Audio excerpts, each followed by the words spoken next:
Imagine waking up, heading to your bathroom, and suddenly finding no water coming from your taps. What would you do if this situation lasted over a day, affecting not just you but your entire neighborhood?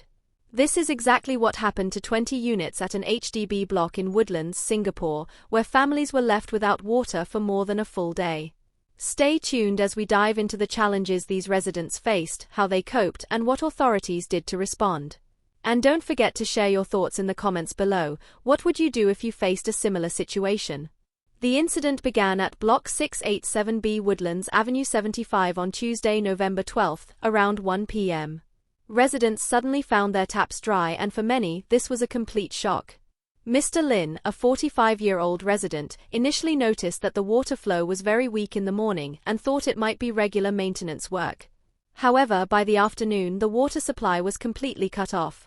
Imagine expecting a minor disruption only to find yourself without water indefinitely. Have you ever faced something like this? Drop your experiences in the comments.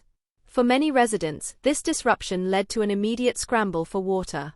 Mr. Lin, living on the third floor, had to make multiple trips, a total of 10 times, downstairs to fetch water for his family of 7. The water they collected was from taps typically used by cleaners at the foot of the block, a situation that quickly turned into a communal gathering point for the entire affected community. Shin Minute Daily News reporters observed whole families filling up buckets and trolleys, trying to secure enough water for bathing and flushing toilets. It's not just about the inconvenience, it's also about the resilience of these families. What would your strategy be in such a situation? Let us know in the comments. The National Water Agency (PUB) eventually deployed water wagons to help the affected residents, but the ordeal was far from easy.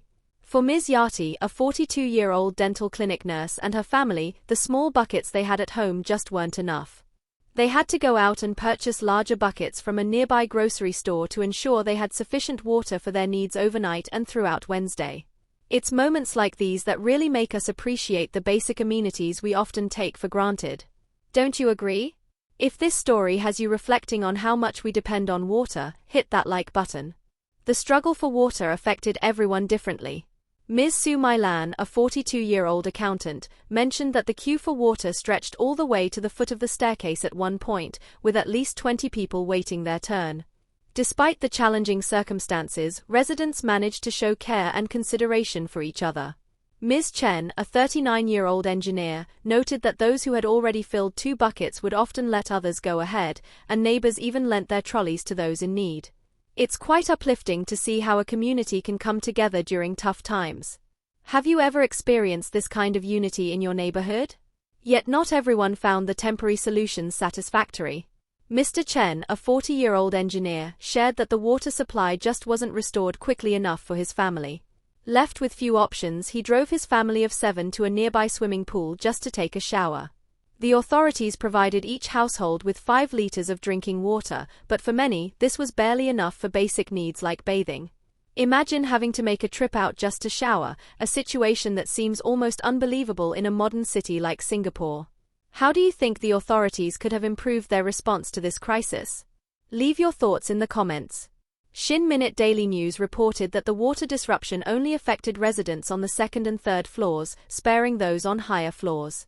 In total, 20 flats on these 2 floors experienced a complete water cutoff, with some residents losing supply as early as 1 p.m., while others experienced the outage later in the evening.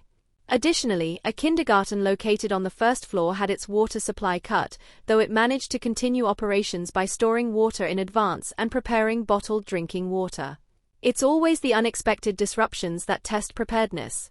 Have you considered how prepared you might be for something like this? The town council responded to the situation by posting notices of apology on the 2nd and 3rd floors. More than a dozen workers were seen conducting maintenance work at the void deck on Wednesday morning, trying to resolve the issue. However, the workers informed Shin Minute that the water supply might not be restored until 5 p.m. that day, meaning that the affected residents had to endure over 24 hours without a steady water supply. It's situations like this that remind us of the importance of infrastructure maintenance and community resilience. If you've been with us this far, please consider liking this video and subscribing to our channel, 2230. We bring you detailed, engaging, and factual news coverage to keep you informed about real-life challenges faced by everyday people. What are your thoughts on the Woodlands water disruption? Do you think more should have been done by the authorities? We'd love to hear from you. And don't forget, sharing your experiences or insights could help others learn what to do if they face a similar crisis.